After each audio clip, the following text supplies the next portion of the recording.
Надо. Работаем. Прывітанне ўсім слухачам і гледачам Еўрарадыё. Мы сапраўды працуем, сапраўды ў жывым эфіры. Я думаю, што недзе за кадрам, але вы ўжо зразумелі, што Александр Кнырович ёсць у студыі Еўрарадыё. Прывітанне, Александр. Дзень добры, прабачце, калі ласка, паважаныя гледачы, за нейкі такі тэхнічны малы брак. Нормально, это ж жывы эфір. Палітык па-ранейшаму ўсё ж такі, хаця і без папярэдняй цікавасці да гэтай палітыкі, якая была раней. Блогер па-ранейшаму, YouTube-канал Кнырович працуе і будзе працаваць дагэтуль. Я спадзяюся, у чацвер Александр публікуе там нейкі кароткі, сярэдняй працягласці відэа пра нейкую надзённую падзею, а ў пятніцу вось тут у студыі Еўрарадыё мы таксама размаўляем пра гэта відэа, разгортваем яго. Што праўда, гэтым разам, Александр, все адбылося наабарот. Так. Мы спачатку пра яўку паразмаўлялі ў студыі Еўрарадыё, пасля вы сабралі ўжо все свае, я так разумею, ўражанні. Взял калькулятор у руки. І як пайшло? Пайшло лепей, чым было. Ну, ведаеце, мы з вами размаўлялі пра нейкія такія агульныя лічбы. Вось так. А я, у нашым відосе ён быў прысвечаны гэтай самай яўкі і наколькі, менавіта наколькі, на якую лічбу вас падмануў Ігор Карпенко, які прыйшоў на месца Лідыі Ярмошына, і ён, канешне, взяў новую вышыню. Таму што пры Лідзі такога не было. Всё ж таки мы не маглі сцвярджаць о том, што яна завысіла яўку і на выбарчыя участкі прыйшлі больш за 100% жыхароў. Ну, у нашым выпадку я магу сцвярджаць, што, канешне, у Магілёўскай і Гомельскай вобласці увогуле няма такой колькасці выбаршчыкаў, як напісалі яўку в гэтых двух областях. Но падлічылі мы, што падлічылі? Тое, аб чым мы казалі мінулым разам, аб тым, што у нас колькасць жыхароў краіны знізілася на 250 тысяч чалавек. У нас колькасць чамусьці выбаршчыкаў вырасла па сведках гэтым самым цэнтра выбаркама. І у нас ёсць лічбы, колькі нараджалася тых людзей, якія зараз у апошнія 4 гады вайшлі ў 18-гадовы ўзрост, якія сталі гэтымі самымі выбаршчыкамі, і колькасць смерці. І падлічылі. Калі ўсё гэта карацей. Падлічыць, так. Яшчэ тое, што мы не ўлічваем мінулым разам, што ёсць колькасць людзей, якія атрымалі беларускае грамадзянства за гэты час. Трэба прыбавіць. І адняць тых, хто з'ехаў, хто не так з'ехаў, як мы з вами, такія з беларускімі яшчэ пашпартамі, а хто адмовіўся ад грамадзянства краіны. Атрымаў стаў на консульскі ўлік хутчэй. Не, там есть менавіта, як бы ён сказал, все, у меня больше няма, я даў пашпарт, сказаў, больше вы да мяне не звяртайцеся ніколі. Гэта не консульскі ўлік, гэта сапраўды как бы страчванне грамадзянства. І вось агулам атрымалася 170 тысяч, дакладная лічба, на якую Карпенко завысіў колькасць огуле існуючых выбаршчыкаў. Гэта, памер Баранович, каб вы себе уяўлялі. Но справа цікавасць тут не ў тым, на якую менавіта лічбу, а тое, што ён завысіў на гэты 170 тысяч, азначае, што цалкам гэта несапраўдныя лічбы ні колькасці выбаршчыкаў, ні яўкі, ні колькасці прагаласаваўшых за Лукашенко, канешне, да. Ну і дагэтуль я дадаў лічбу, якая была таксама статыстычна пацверджаная, 174 тысячи людзей, якія жывуць і працуюць у Расіі, беларусаў. Гэта афіцыйныя статыстычныя дадзеныя. Рэальныя дадзеныя больш, канешне, но вось статыстычна 174 тысячи. І калі іх знізіць, і дадаць да гэтага хаця бы тое, што кажуць беларускі МВД, МУС, внутренних справ, МУС, пра там 200 з чымсьці тысячаў, даже калі не арыентавацца на лічбы еўрапейскія, то ўвогуле атрымліваецца, што столькі людзей выбаршчыкаў, колькі прыйшло на выбарчыя участкі, у Беларусі няма. Яўка 100+. Яўка 100+. У лепшых традыцыях. Конечно. Дарэчы, сёння была крыху, нават у нас на Еўрарадыё, блытаніна, што ёсць МУС, Міністэрства ўнутраных справ. Да, конечно. Ёсць міжнародны крымінальны суд.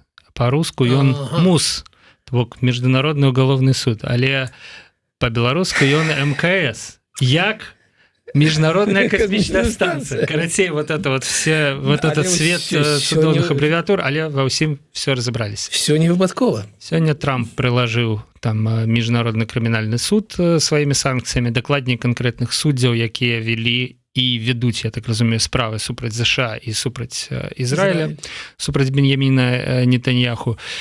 ідуць працэсы, карацей, Трамп перапісвае гісторыю па поўнай, але все ж таки не пра Трампа сёння, магчыма, не будзе недзе у нас у размовах. Ну, давайте мільгаецца. Але у нас яго есть свой. На фінал паговорым, калі хопіць час пра Трампа, бо у меня вельмі дрэннае адчуванне, навіны, ужо інсайты нейкія. Не, Трампа інсайтаў няма, але нічога добрага яго не читаю, але не чакаю, але аб гэтым напрыканцы праграмы. Слухайте, да ладно, Александр, мне здаецца, што нават мы з вами у гэтай студыі размаўлялі пра тое, што Байден і дэмакратычная адміністрацыя, яны былі добрыя, хорошыя, класныя, але нічога за 4 гады як бы не навырашалі і не змянялі. Так.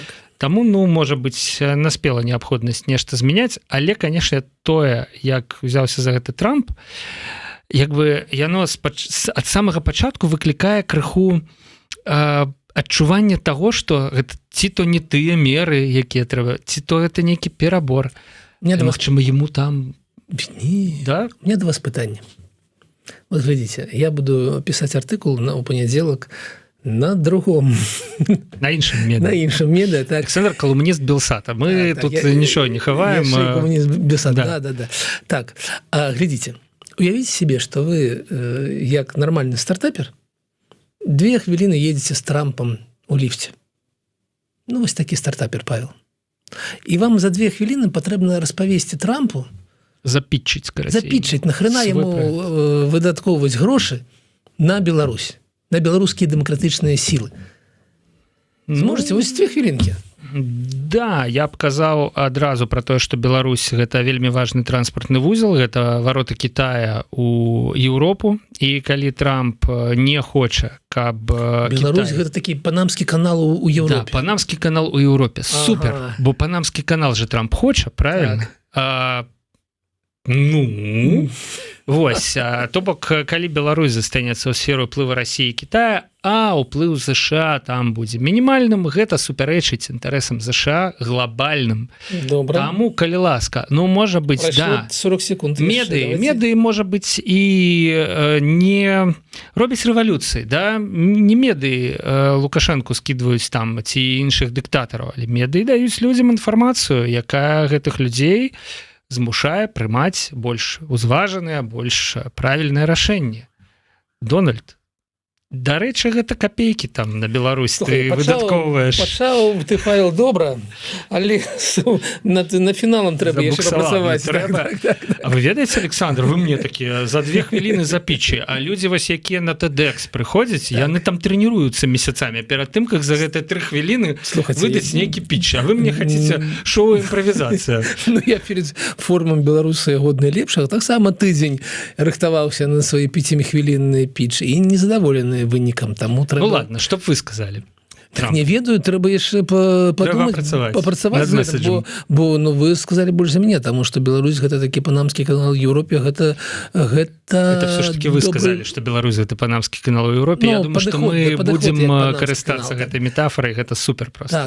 Так, бо ведаеце, гэта размова, мы разумеем, што з Трампам нельга размаўляць аб прынцыпах. Дэмакратыя, там некий гуманизм, гендерная повестка. Вот это все одразу можете, у лифт можете не заходить. Трэба размаўляць о зацікаўленасці аб інтарэсах, о бізнесе. Які бізнес ты можаш ім зарабіць. І вось гэты падыход, ён, канешне, трохі ахалоджвае всю гэту размову, но трэба, канешне, пашукаць. Ну, до панядзелка нешта, канешне, для сябе вырашыў. Ну, то бок хочу сказаць, што трансгендеры, безумоўна, застануцца, трансгендерныя персоны, трансперсоны, да? Але цяпер ужо без Трампа і без США. Відавочна, у гэтых людзей так было шмат праблем, цяпер ёсць яшчэ праблема, да. Вось, але, як это... выжывалі і не пры такіх, як бы, да, я думаю, што ўсё будзе добра ў выніку. Так. Все ж таки мы паговорили пра Трампа, але, я вот думаю, пераход тут, магчыма, много. Не чуў, каб Трамп праводзіў, канешне, нарады, на якіх бы распавядаў ён, што губернатар Каліфорніі вось мусіць рабіць то і то. Вось такія ў яго мусяць быць там паўнамоцтвы, А ўжо такога, каб губернатар Каліфорніі узгадняў, хто кіруе Apple ці Microsoft, вось такога з вуснаў Трампа я не чуў і не пачую. А наш... Ведаеце, ну, у гэтым, канешне, есть.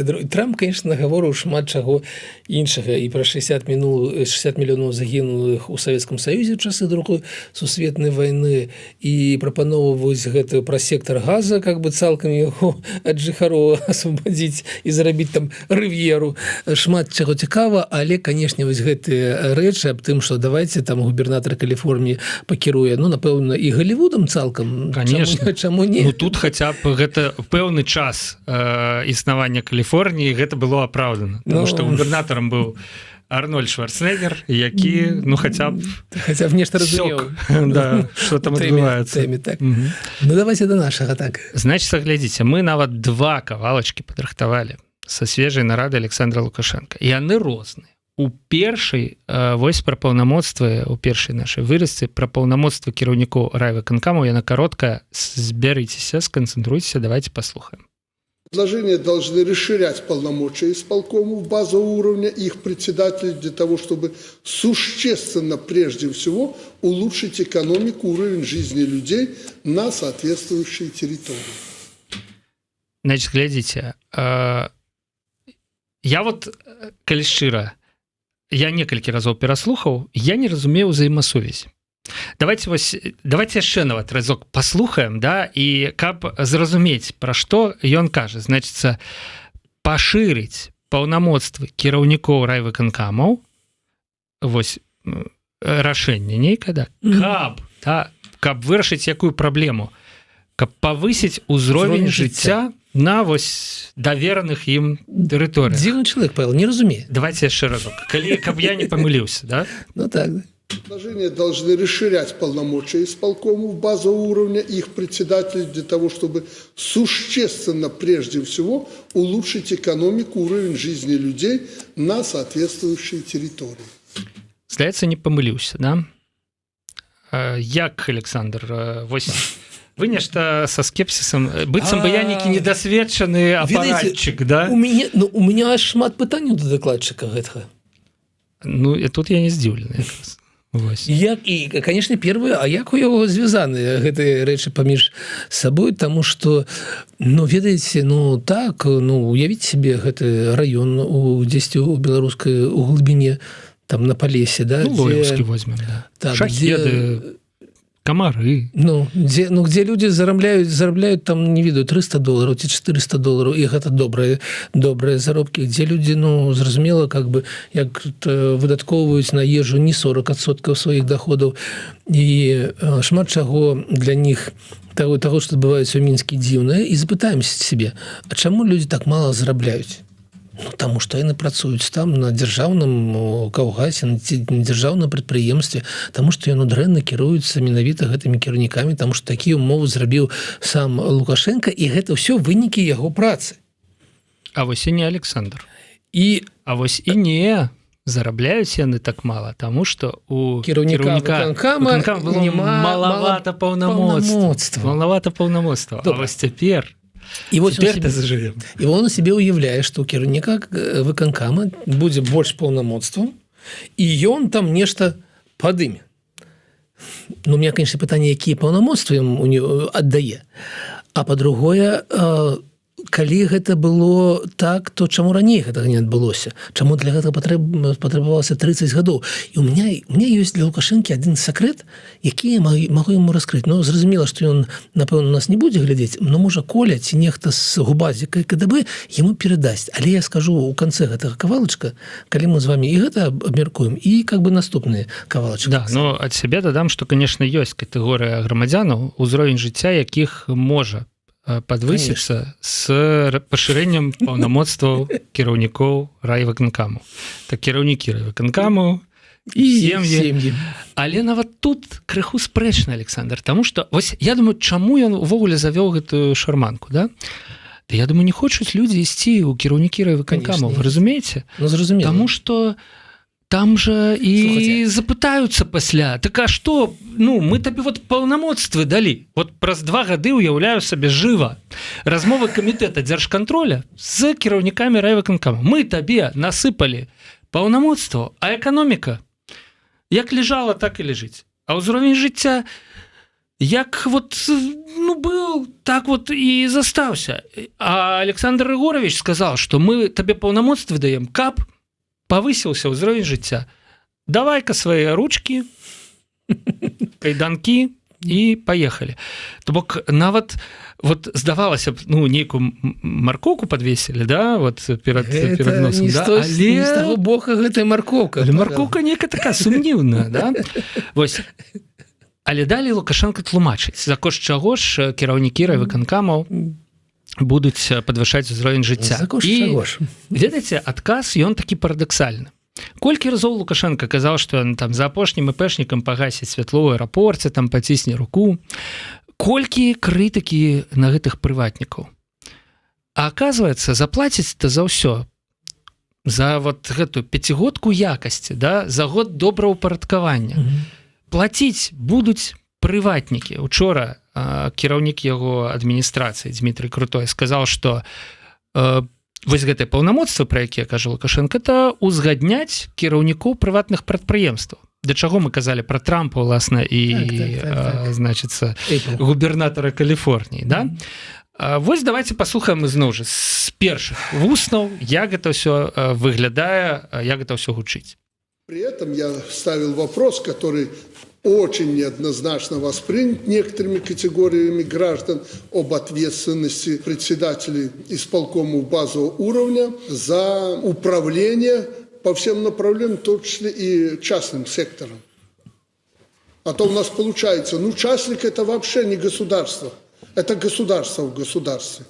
А в то же время мы на частника очень рассчитываем. И их роль также в производстве будет, особенно в производстве, повышена. Ну так председатель райисполкома должен по основному функционалу управлять и требовать, и нести ответственность одинаково, как за частный, так и государственный сектор. И это касается прежде всего кадров. Это жестокое мое требование. От этого никто не должен уходить, рассуждая и болтая языком о каком-то либерализме. У нас кое-кто еще не наелся этого либерализма. Ну, што вы пачулі, да? Значыцца, ёсць прыватнік, кіраўнікі выканкамаў будуць адказваць і за прыватніка. Гэта датычыцца кадраў. Вось тое, што я казаў толькі што.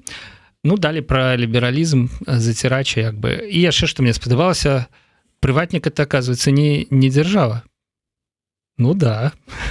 Открытие. Вот дзяржаўная эканоміка, вот дзяржсектор, вот прыватны сектор. Але мусіць быць вот пад намі таксама гэты прыватны. Слухайце, а калі б мы да гэтых двух кавалачкаў яшчэ дадалі трэці, які быў трохі раней на іншай нарадзе, калі ён там сваімі давернымі асобамі сустракаўся, ён казаў, што як гэта так, іншаземцы нашыя вывозяць грошы з краіны, дывідэнды. Хто ім дазволіў? Яны што, самі зарабілі гэтыя грошы? Не, яны же не даплацілі нашым людзям. Вось і ўсе дывідэнды. Калі вось гэта ўсё сабраць у адну чаргу, то гэта будзе азначаць, што Лукашенко унутры сапраўдны марксіст-ленініст, у якіх не можа быць ніякага прыватнага бізнеса і не існуе такого паняцця, як прадпрымальніцкі талант. За кошт чаго Ілон Маск ці там Білл Гейтс, такія, ну, багатыя людзі ў свеце. Таму што ў них ёсць прадпрымальніцкі талант.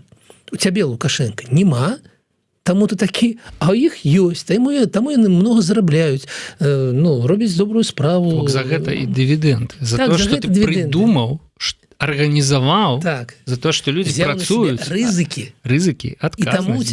І таму у цябе дывідэнд. Ніяк па-іншаму, не таму, што тебе Трамп, Байден ці Обама загадаў зрабіць Microsoft. Не, так не працуе, Лукашенко. Гэта дурасць. Ну да, сидзеў у гаражы з сябрамі. Замест таго, каб патраціць грошы на, там, не ведаю, піва і траву, патраціў іх на нейкія пластмаскі і железкі, да, і сабраў там кампутар, ці пачаў пісаць коды і так далее. І вось гэтыя два міра паміж сабой яны канфліктуюць у Лукашэнкі. Але ж на што я прапаную звярнуць увагу? Калі Лукашенко ці нехта іншы кажуць пра беларускую эканоміку, ён пачынае называць якія прадпрыемствы. МАЗ, БелАЗ, Атлант, там, Камунарка, не ведаю што. І з іх большасць з іх стратныя. І стратныя дзесяцігоддзямі. І калхозы стратныя дзесяцігоддзямі. Без дзяржаўнай падтрымкі у нас 2/3 беларускіх калхозаў просто жруць вашыя грошы кожны дзень. Калі ты паглядзіш на нашу эканоміку, то у нас палова эканомікі прыватная. Яна жыве ў другім свеце без Лукашэнкі і добра спраўляецца. Пакуль што, пачакайце. Пакуль, да. Вот. І за мінулы год, ведаеце, выйшла статыстыка па інвестыцыям. 52% інвестыцыяў робяць прыватны бізнес. 48% гэта дзяржава, і там унутры гэтых 48 гэта 5% гэта замежны бізнес, але, канешне, гэта замежны расійскі ў першую чаргу бізнес. Таму у нас ёсць вельмі здаровая частка эканомікі, якая змагаецца кожны дзень і не жаліцца і не просіць кіравання, якая робіць тое, што ў іх сілах, і таму зараз у Беларусі заробак $700. Калі б оставілі ўсё на Лукашенка і вось гэтых самых нашых чырвоных дырэктароў, у нас быў заробак быў бы $300.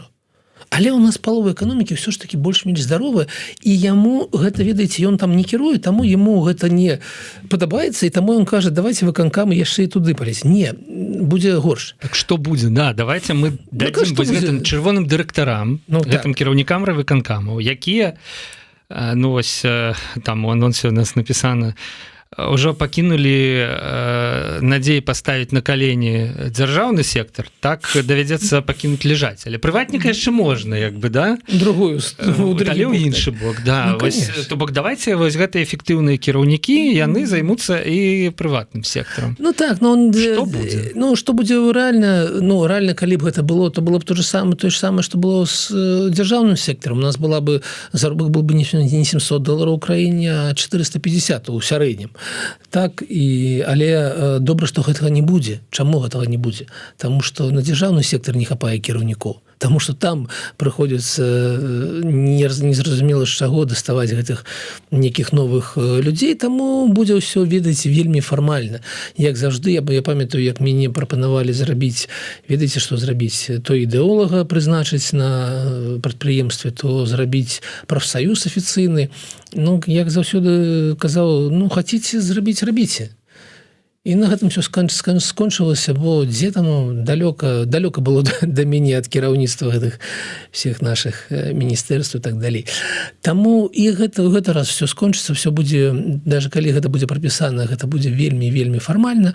Магчыма, сам кіраўнік местнага выканкама, як Павел меў рацыю, нешта заробіць на гэтым, яму сунуць там трохі грошай, каб ён не лез, у каго прызначаюць дырэктарам прыватнага прадпрыемства. Узгадніў, каго трэба хутчэй. Каго ўсё ж такі, ну, хоча прыватнае прадпрыемства. Так. І на гэтым будзе ўсё. Канешне, калі гэта павесіць нам дзесьці на мяжы краіны, вось круціць гэтыя выпады Лукашэнкі, то у нас не будзе ніводнага інвестара, і з Расіі таксама не будзе. Хто ж хоча, каб за маі грошы нехта как бы кіраваў за мяне маім бізнесам. Для чаго? Но у меня ёсць, ведаеце, у меня ёсць агульная парада, як і абяцаў, парада для Лукашэнкі і для КДК і ўсіх астатніх. Ёсць адзін сакрэт. Як зрабіць, каб у людзей падвышаўся ўзровень жыцця? Только никому. Добра? Я толькі вам распавяду. Зрабіць выбары. Вось выбары мэра малога горада, каб людзі самі выбіралі сябе мэра. Уявіце, не пройдзе 2-3 года, як все будзе зусім па-іншаму. Вам будзе цяжка, бо гэта будзе не ваш мэр. Гэта будзе мэр, якога абралі людзі. Але з узроўнем жыцця, з развіццём раёна і шмат чым іншым, будуць зусім іншы калінкор. Не тое, што зараз. Ну і яшчэ Александр вельмі добры разбор такі зрабіў. Я яшчэ скажу, пра што я пачуў. Гэта пра тое, што без прыватніка не атрымліваецца чамусьці год добраўпарадкавання і 5-годка якасці. Мы вот разлічваем на прыватнікаў у гэтым плане. Але прыватнікі яны ўжо прафінансавалі гэта ўсё. Іх прыбытковыя прадпрыемствы заплацілі падаткі. Вот таму самому дзяржаўнаму апарату з гэтых падаткаў, конечно, можна было падаткі на нешта ізноў жа в рост нейкі пусціць, там на нешта прыбытковае, там што прынясе яшчэ іншыя падаткі. Ну окей, вот Лукашенко вырашыў, што будзе год добраўпарадкавання і 5-годка забыў ужо якасці, да? Ну хорошо, ну вальёш ты гэтыя грошы ў добраўпарадкаванне і ў якасць. Так а чаму яшчэ раз яны мусяць яшчэ мы разлічваем яшчэ, да, типа, то бок без вас вот за падаткі дзякуй, а вот у нас яшчэ тут асфальт ужо зусім пабіты, да. А калі вы не хочаце, так, старшыня райвыканкама, этот не хоча ўдзельнічаць у 5-годцы якасці. Давайте мы на яго месца, значит, іншага ўзгаднім. Это мне нагадала даўна ўжо сделку ось Балтыка хацела набыць нейкі завод рэчыцкі, здаецца, можа быць, 10 мільёнаў крыніцу вклала. Карцей. І пасля, калі балтыцы сказалі, нам яшчэ ведаеце, тут вот патрэбная сацыяльная інфраструктура, типа вы мусіце ўзяць абавязальніцтва на сябе, развіваць вот то сё, дзіцячы садок пабудаваць. Мне здаецца, нават пра стадыён там ішла нейкая гаворка. Балтыка сказала, типа, в смысле? Мы что хочем, в то вкладемся. Да? Калі мы палічым неабходным зрабіць, как вот Альянс-арена есть у Мюнхене, да? Там Балтыка-арена, там, я не ведаю, Рэчыцы, ці ў Мінску, ці где заўгодна, да? Мне здаецца, пра рэчыцкі завод ішла гаворка тады. Мы зробім. Але, вы, калі ласка, не прапісваеце это ў кантракт, колькі мы мусім яшчэ в нагрузку пабудаваць дзіцячых садкоў у беларускіх гарадах. І яны ж так і не дамовіліся ў выніку. Конечно. Гэта іншая гісторыя была. Была першая гісторыя з крыніцай была. Это две розных гісторыі. І вось тут мы заходзім на, я уже не ведаю, это можа не другі, это можа уже 5-й круг, але цяпер ужо ў маштабе ўсёй краіны. У маштабе вот указа ці закона, які не проста Балтыку, якая хоча там нешта набыць, ці там бедных нейкіх замежных прадпрымальнікаў, якія яшчэ застаюцца там з далямі ў беларускіх прадпрыемствах, вось не могуць вывесці дывідэнды, і вот іх там абавяжуць гэтыя дывідэнды патраціць на нешта для ўпарадкавання там і якасці, да? А ўсіх, просто вот все 52%, да, Александр? Вот калі вы не доецеся на год якасці, то один кіраўнік, калі ласка, на выхад, гэта кіраўнік на вход, значыцца, і што это такое? Гэта адваротная селекцыя, да? Якая адбываецца ўжо поўным ходам на дзяржаўных прадпрыемствах. Яна ж будзе адбывацца цяпер і на прыватных. Я думаю, што наступствы все могуць уявіць сабе самі. Наступствы мы кажам, што у нас ўсё больш будзе неэфектыўнага дзяржаўнай часткі эканомікі, і ўсё менш нармальнай эканомікі, але, як заўжды, прадпрымальнікі так уцэпяцца. Апынуліся крайнімі. Так. Але, ведаеце, я бы прапанаваў згадаць, вы расказвалі, зараз пачаліся продажы в Мінске, у самым цэнтры дэпо. Дамы, вось гэты раён, дзе квадратны метр 3500 даляраў і даражэйшы, элітны квартал. Такі пачаўся прадаваць. Мне падаецца, гэта будзе паспяховым, бо гэта такая якасць жылля добрая. І ведаеце, як толькі якасць жылля добрая, так адразу і цана такая, як у Кракаве ці ў Варшаве. Самы цэнтральны цэнтр Мінска, проста уявіць. Але я нагадаў бы нашим слухачам аб тым, што там павінен быў будаваць зусім іншы. Не А100 павінен быў будаваць гэты раён. Першая дамова інвестыцыйная была з расійскай кампаніяй Manolium Processing, і там была тая самая гісторыя, аб якой распавядае зараз Павел. Там былі умовы, што гэтыя людзі павінны вынесці гэты дэпо, пабудаваць в Уручі. Вы ведаеце, дзе в Уручі знаходзіцца так названае новае дэпо, якому можа 10 гадоў, якое каштавала на той момант 17-18 мільёнаў даляраў. І вкласці яшчэ мільён пералічыць на там аэрапорт, здаецца. Такое лёгкае абцяжарванне. Так, но гэта была нармальная мова дамова, бо яны гэта ўкладаюць, атрымліваюць пад забудову гэту самую кавалак гэтага, ну, у цэнтры Мінска пад забудову гэты кавалак зямлі, і ўсё нармальна. Гэта была умова добрая, але ж адно но. Той самы Маноліум Працэсінг лічыў, што ў яго абавязальніцтва гэта ўкласці там 17-19 мільёнаў гэтых дэпо, а ну, нашы мясцовыя ўлады, горад, астатні лічылі, што ў іх абавязак пабудаваць дэпо. Ну і зразумела, што дэпо паступова пачало расці ў маштабах, пачалі ўносіцца карэктыроўкі ў гэтую самую планіроўку дэпо, ўсё больш і больш там нейкіх элементаў у гэтым дэпо пачало з'яўляцца. Маноліум Працэсінг, калі дайшоў да той сумы, якую ён абяцаў, сказал: ну все, наша праца скончылася, далей самі. На што ісполком выканкам сказаў: як самі? Так дэпа ж пакуль няма. Не, прабачце, у нас вось тут было 17 мільёнаў, мы 17 мільёнаў выдаткавалі. Те говорили: не, давайте дэпо. Мы тут намалявалі сябе яшчэ. Вы нам распавядаеце пра 17 мільёнаў. Вось не задалося. Была в 2014 году гэта інвестыцыйная мова была расторгнута, і Маноліум, ну, горад сказаў: мы вам нічога не вінны, вы самыя вінаватыя, ўсё, ніякіх грошай. Лукашенко сказаў: ніякіх грошай.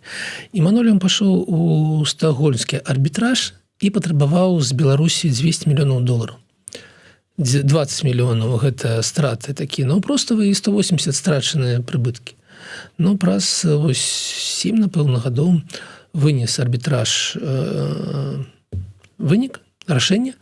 Беларусь вернула грошы, але сума была толькі вось гэтай 20 мільёнаў. Толькі 20 мільёнаў. Толькі 20 страчаны прыбытак, ён не... Так. Вось гэта так у нас працуе, і гэта будзе працаваць цалкам у рамах усей дзяржавы. Ну не веру, што будзе, канешне, вось так і вельмі жорстка.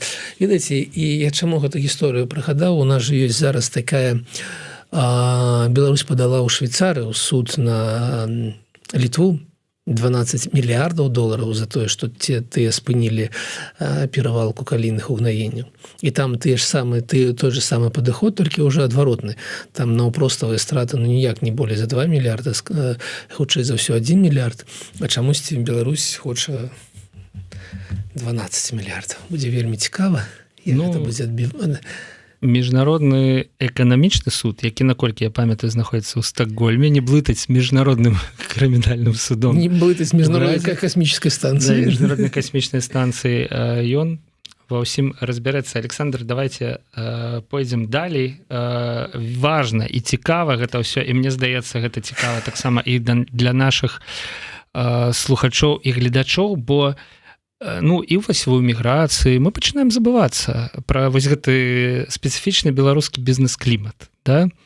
Да і людзі, якія вось у Беларусі глядзяць гэта і не датычныя наўпрост вось таго, пра што мы распавядаем. Яны вось, можа быць, мараць пра тое, каб ну сваю справу адкрыць нейкую, да? Ну вот нехта там, не ведаю, букеты умее, нехта ходзіць на курсы барыста, там, да, то бок дробны бізнес, можа быць і большы, можа быць звязаны з IT. Чаму не? Засталіся ў Беларусі, безумоўна, вось тыя людзі, пра якіх вы казалі, з прадпрымальніцкай жылкай унутры, здольныя нешта зрабіць. Але што вас чакае? Ну вот это будзе кіраўнік райвыканкама ці мінгарвыканкама, напрыклад. Глядзець, гатовыя вы вот там, я не ведаю, колькі, можа быць, вызначыць там наўпрост нейкую лічбу, там 10-15%, пералічыць на год якасці там. Ці не гатовыя? Хацеў бы сказаць, што не, вы памыляеце, але так і будзе. І напэўна справа ў тым, што год за годам гэта ведаеце ўзровень, на які трэба выйсці, каб на цябе звярнулі ўвагу і нешта патрабавалі, ён неяк так зніжаецца год за годам. Так. Давайте пра іншыя навіны. Ну так, было у нас штосьці яшчэ. Ёсць просто две навіны абсалютна палярныя, са знакам мінус і са знакам плюс. Са знакам мінус гэта казус Матолькі, гэта тое, што адбылося з беларускім гвіном. Са знакам плюс гэта вызваленне Шарэнды Панасюк. Ведаеце, часам здаецца, што улады робяць нешта, каб перабіць пазітыўную павестку дэмакратычных сіл. Вось нешта адбываецца там станоўча, нейкія там пагадненні, нейкі ўрад дазволіў нейкія палёгкі для беларусаў. А тут наадварот адбылося. У дэмакратычных сіл павестка была максімальна адмоўная. Вось гэты правал, факап зліў базы ўсіх, хто дасылаў, ну, можа, не ўсіх, але прынамсі нейкай часткі базы з тых, хто дасылаў у чат-бот беларускага гаюна інфармацыю. Ён, ну, неяк нават, ведаеце, ну, здарылася нагода, каб все ж таки крыху забыцца пра гэта і пагаварыць пра тое, што Паліна Шэрэнда-Панасюк вызваленая, выехала з Беларусі, і сустрэлі на вакзале, там шмат слёз, шмат абдымкаў і вельмі пазітыўныя эмоцыі. Я думаю, што няма тут канспіралогіі ніякай, гэта ўсё проста супала па часе, адбылося выпадкова, ну, але вось якія думкі у вас, Александр? Ну что ж, давайте с сумного, с кейса Матолька. 3 гады адпрацаваў беларускі гаян. Такую вы паузу, Александр, вытрымалі тэатральную. Ну, да. Ну, слухайте, ведаеце, я себе ставлю на месца Матолькі і уяўляю себе, як я себе адчуваю, тым больш, што Матолька такі не проста ж чалавек, ён такі стаўленне да яго асобнае такое, ведаеце. Я себе уяўляю на яго месцы і вось гляжу на сітуацыю яго вачыма. 3 гады адпрацаваў праект, больш за 300 000 подписчикаў у Тэлеграме, вельмі шмат інфармацыі, і я себе уяўляю, як тая сторона, як ён раздразняў гэтую самую іншы бок, то бок беларускіх сілавікоў, колькі намаганняў іх было, каб дабрацца менавіта да Матолькі. І 3 гады нічога не атрымлівалася. Таму у гэтым сэнсе, ну, можна ему толькі падзякаваць, колькі часу ён працаваў і колькі трымаўся, так? І дзякуй Богу, можа быць, на гарызонце у нас некае зараз спыненне баявых дзеянняў, і, магчыма, гэты праект ўжо будзе не такі актуальны. Першае. Другое. Канешне, факап, ну, тое, як ён сам яго апісвае, гэта такая, ну, праблема з бяспекай, і дзіўна, што чорная кніга Беларусі нічому не навучыла. Гэта вельмі дзіўна, вельмі сумна. Сам ён сябе павёў у гэтай сітуацыі так, як павінен быў павесці. Як толькі стала вядома, што гэта адбылося, ён праінфармаваў усіх, взяў на сябе адказнасць, што гэта менавіта яго факапа, не чысці іншы. І не ведаю, павесіў ён ці не, но астатняе, што трэба было зрабіць, гэта зрабіць некую інструкцыю аб тым, хлопцы і дзяўчата, калі гэта былі вы, то трэба дзейнічаць вось так. Вельмі добра распавядала Юліана з кіберпартызан, што не трэба ставіцца да гэтай сітуацыі неяк так несур'ёзна, все вельмі сур'ёзна. Вось. І, ну, а што далей? Ты людзі, якія пісалі, павінны былі, ну, яны ж разумелі, што яны робяць. Гэта ж не, ведаеце, не данаты на палітвязняў. Гэта дакладная інфармацыя аб тым, што адбываецца в вайсковым сэнсе. Так, то бок яны павінны былі разумець узровень небяспекі. Не ведаю, ці можа зараз Матолька нешта зрабіць для іх, ну, калі б гэта было ў маіх сілах, я бы, канешне, нешта зрабіў бы, і ў тым ліку фінансавым сэнсе. Не ведаю, ёсць у нее такія магчымасці ці не. Ну і вялікі досвед, вялікі такі урок нейкі, як по-беларуску урок забыўся. Год? Урок будзе таксама урок, да.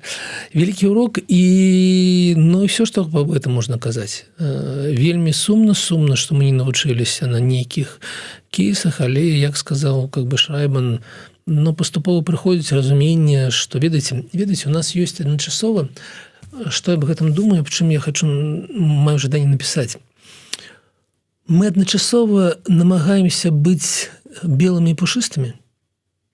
То бок, вось мы афіцыйныя дэмакраты, якія вось нешта прапануюць праз сродкі масавай інфармацыі, размаўляюць з людзьмі, і вось мы такія адчыненыя, і больш за тое гледачы патрабуюць, і беларусы патрабуюць быць адкрытымі, а колькі у вас даходаў, а хто вас фінансуе, а пакажыце, якія вы зрабілі праекты і так далей. І адначасова тая старана жыве па зусім іншым правілам.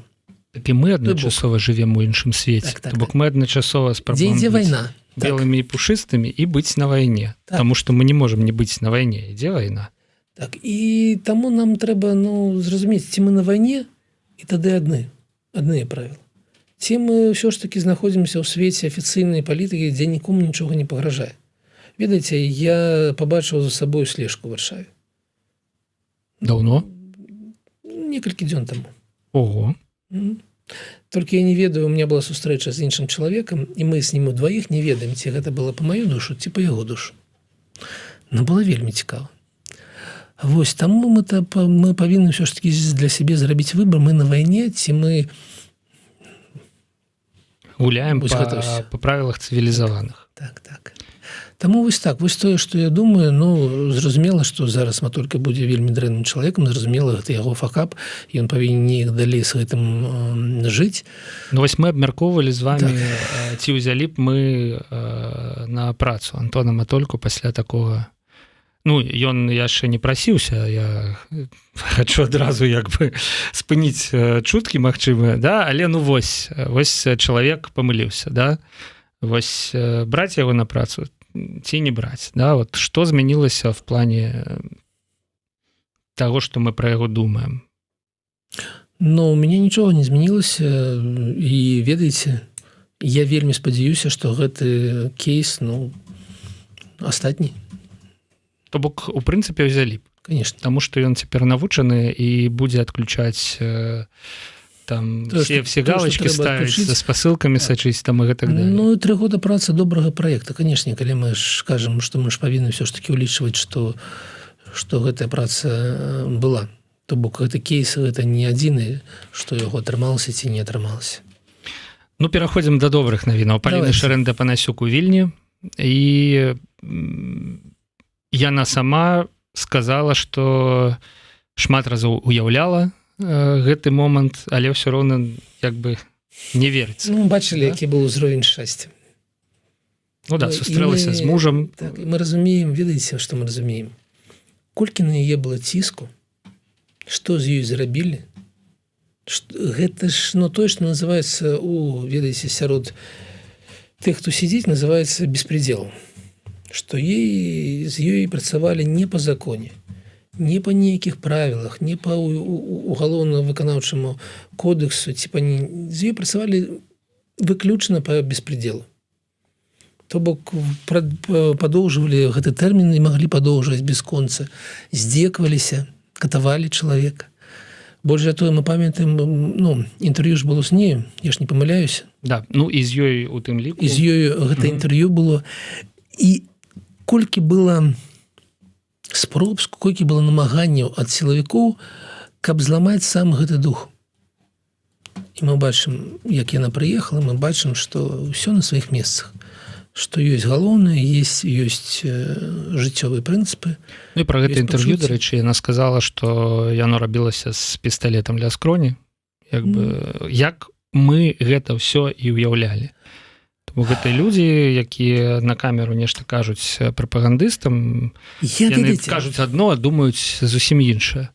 Калі выпусцяць Лосіка, калі ім прыедзе сюды, адпачне там 3-4 месяцы і пачне распавядаць, мы таксама шмат чаго цікавага услышым аб гэтым. Таму ў мяне ніколі вось гэтых умовах няма ніводнай гэтай хвіліны, калі я веру ў тое, што адбываецца там у ОНТ. Але людзі, якія гэта робяць з палітзняволенымі, яны зусім па-іншаму уяўляюць сябе свет, мой ці ваш. І я веру ў тое, што тыя людзі, якія ў 2020 году галасавалі за перамены, не за Ціханаўскую асабіста, а за перамены, за тое, каб краіна была іншай, каб была краіна для людзей. Я веру, што ў іх унутры ёсць вось гэтая ўпэўненасць, ёсць гэты падмурак, які не мяняецца. Як у Паліны таксама не мяняецца. Тое, што не мяняецца, щоб вы там з таго боку не рабілі, щоб які бы гадасці там не пісалі, якім бы брудам не палівалі, як бы не лавілі там Матолька ці іншага на іх памылках, як бы не здзекваліся з наступных палітвязняў, падмурак-то не мяняецца.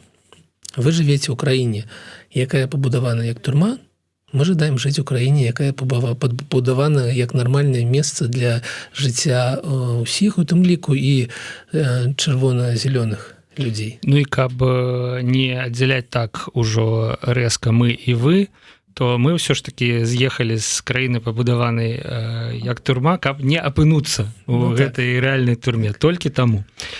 Сябры, можам працягнуць тэму палітвязняў не зусім так, як вы чакаеце. Вось проста цяпер на YouTube-канале Еўрарадыё выходзіць яшчэ адно відэо. Мне ўжо кажуць, што перанесці немагчыма, ўжо там пайшлі працэсы ізноў жа, да? І гэтае відэо якраз з адным з палітвязняў, з хлопцам, які адседзеў 4 гады, і цяпер ён за мяжой, адседзеў за тое, што на адным з мітынгаў ён заступіўся за іншага мужчыну, якога збівалі міліцыянты. І ён быў злоўлены. Ну і вось далей не буду пераказваць, да, далей размова з ім і вся гэтая гісторыя. Таму, калі ласка, вось відэо было ўжо у чаце, спасылка на яго, можа быць, захавайце, конечно, не кажу, пераходзьце адразу ж па гэтай спасылцы, таму што у нас, Александров, засталося яшчэ невялікае адно пытанне пра падаткі ЕПАМа і Варгеймінга ў бюджэт Літвы. Яно невялікае, але важнае. Але гісторыя палітвязня, які прасядзеў 4 гады, выйшаў незломным, такім жа моцным, як Паліна Шарэнда-Панасюк, і распавёў нам сваю гісторыю, яна таксама важная. Таму, можа быць, гэтую спасылку адкладзіце, там захавайце сабе. Мы ею яшчэ падзелімся. Александр, падаткі. Значит, такая навіна, у ёй і плюс, і мінус. Да? З аднаго боку, ЕПАМ і Варгеймінг застаюцца ізноў в топе, то бок першае, другое месца па IT-кампаніях у Літве па падатках. Там агулам яны заплацілі 31 з невялікім мільёна еўра у бюджэт Літвы. Але негатыў мінус у тым, што вось гэтая сума скарацілася на 4,4%. То бок вот, да, яшчэ яны на чале гэтага спісу, але тэндэнцыя, як кажуць, насцярожвае. Ну, давайте мы разберем трохі. Мы разумеем, што галаўная кампанія, ну, напэўна, я не ўпэўнены на 100%, но ўсё ж такі у ЕПАМа і у Варгеймінга не ў Літве. Так, гэта абедзве кампаніі, гэта так званыя дочкі, ЕПАМ Сістэмос і Варгеймінг там. На якіх ёсць некая колькасць людзей, якія працуюць, то бок яны ў гэтым сэнсе, зразумела, што Варгеймінг гэта кампанія не аутсорсінгавая, а прадуктовая, так? Но ў гэтым сэнсе яны выконваюць адну і тую ж ролю, там уладкаваны гэтыя шмат людзей, ну, там некалькі тысячаў, вось. І выручка кампаніі, у тым ліку і падаткі, моцна залежаць ад таго, колькі людзей працуюць. Не залежыць ад поспехаў кампаніі ў продажах ігр ці ў продажы аутсорсінгавых паслуг. А менавіта вот колькі людзей ёсць, столькі будзе там выручка і столькі будзе там падатку. І гэта мінус 4,4%, напэўна, неяк адпавядаюць, ну, я не ведаю дакладна, але я сябе уяўляю так, такая логіка, такое разуменне гэтага бізнеса, напэўна, яны адпавядаюць таму, што колькасць людзей, якія працуюць на гэтай кампаніі ў Літве, трохі скарацілася. Мы ведаем, што ёсць некаторы адток з Літвы, напрыклад, у Польшы ці ў іншыя краіны, таму што мы ведаем, што зараз такое стаўленне ў Літве да беларусаў з пункту гледжання дзяржавы. Я не кажу з пункту гледжання людзей, якія жывуць у Літве. З пункту гледжання дзяржавы мы бачым, што яно так трохі стала жорстче, скажем так, як это сказаць дакладна. Вось, што умовы... Трохі, это, конечно, так мягка, але ладно, окей. Ну, ведаеце, адно тое, што пішуць у чатах, так, тое, што ёсць праблемы з падоўжаннем ВНЖ і ўсё іншае, але ж у чатах людзі не пішуць, ну, ніхто не будзе пісаць у чатах, як у мяне добра. Вось я ж не пішу ў чатах, як у мяне добра, вось гэта. Таму мы бачым толькі частку карціны. Трэба глядзець не цалкам. Но вось гэта скарачэнне, гэта менавіта вынік таго, што людзі трохі з'язджаюць з Літвы кудысьці ў іншыя краіны, напэўна, у Польшу ці кудысьці яшчэ. Зразумела, што у Беларусі, як мы ведаем, вяртаецца, ну, праз гэтую камісію там 40 чалавек ці колькі там... 40 чалавек за 2 гады. Ну, так. Не так. 40 чалавек за 2 гады атрымалі дазвол, типа, што ім нічого не пагражае, вярнулась 19. Слухай, ну вы памятаеце, што калі пачала працу гэтая камісія, я казаў, што калі за год будзе 1000, то гэта будзе нармальна. Таму што працэс самого вяртання, ён нармальны. Я нагадаю, мы размаўлялі з вами да эфіра, што пасля 1917 года, пасля рэвалюцыі у Расіі выехала 2 мільёна 100 000 чалавек, а потым вярнулася вельмі хутка 800 000. Вярнулася назад у тыя ўмовы савецкай камуністычнай Расіі. Таму частковы працэс вяртання быў бы нармальны. Але цифры, канешне, здзіўляюць. За 2 гады нармальна, з майго пункту гледжання, было бы 2000 зваротаў, а звярнуліся там 241. Так. То бок, там праца не вельмі напружная у прокурора, у Заронка і Мукавушчыка. Паралель слушная. Паралелі з гэтай белай эміграцыяй пасля рэвалюцыі у нас узнікалі, безумоўна, яшчэ ў 2020 годзе, але я просто нагадаю, што у 20-е гады у Расіі быў НЭП, ну, у СССР, да? З 20 там нейкага по 27-28 год была палітыка НЭПа. Гэта была абсалютна іншая краіна. Гэта была краіна, якую паставілі на рынкавыя рэйкі, там магчыма было прадпрымальніцтва, ну, прынамсі у еўрапейскай частцы у буйных гарадах, да? І вось гэтыя белыя мігранты, ну, яны бачылі, што яны вернуцца, уласна кажучы, не ў тую рэчаіснасць, ад якой яны беглі, не пад штыкі матросаў і там косы сялян, да? Дзяржынскага. Да, а вот, значыцца, у НЭП, у рынак і так далей. Што адбылося пасля? Пасля сталінскі тэрор, і мне здаецца, што з 800 000, якія вярнуліся, шмат хто даволі хутка, ну, 30-е не перажыў, сфармулюю гэта так. Як бы у нас, у нашай сітуацыі цяперашняй, нават няма гэтага НЭПа. То бок, ну, нават нейкай такой відавочнай адлігі, там, нейкага перахода да ўсё ж такі пераменаў, нейкай адмовы ад рэпрэсіўнага курса няма. Ну, можа быць, у гэтым і ёсць прычына нізкіх лічбаў. Я ўпэўнены, што генпракурор Андрэй Швед шмат з чым не пагодзіцца, што я кажу, але з тым, што 241 заява, з якіх, дарэчы, нейкая частка, это просто людзі там Ну, мне было жаданне запытаць. Я памятаю, на самом пачатку просто журналісты надпісалі туды просто паглядзець, што будзе. Як бы, да, вот мы напішам, да, і рэпартаж з гэтага зробім. Як бы, што нам адкажуць. Вось, то бок, нейкая частка з гэтых 241 гэта не заявы рэальна людзей, заклапочаных сваім вяртаннем у Беларусь. Ну так трэба все ж таки нейкія умовы ствараць, каб людзі вярталіся. Людзі самі сабой вот у гэта вот, з чаго мы пачыналі ў прынцыпе праграму, да, яны ну не хочуць. Але з іншага боку, я абсалютна згодны з вами, нельга казаць сёння тым людзям, якія з'ехалі, не, тут сидзіце да апошняга, у Польшы, у Літве, не ведаю, дзе вы знаходзіцеся, да, трымайцеся. Да, апошняга не едьце ў Беларусь. Калі вам не пагражае, ну, калі вы хоць... Нет, неправильно кажу. Калі хоць ёсць 1% таго, што вас там затрымаюць і некалькі гадоў вашага жыцця пройдуць за кратамі, то, калі ласка, не едьце. Але калі вы ведаеце, што нічога вам не пагражае, дакладна, і можаце вярнуцца. Так, ну, але ведаеце, што... Ну, па-першае, калі мы казалі пра нейкі падмурак веры, то ён жа базуецца ў тым ліку і на веры ў свабоду. Вот у меня асабіста галоўны прыярытэт – гэта асабістая свабода чалавека. А свабода рабіць тое, што ты жадаеш. Усё, што ты жадаеш. Пакуль ты не парушаеш межы іншай асобы, няма ніякіх правіл, ніхто не ведае, як табе лепш жыць.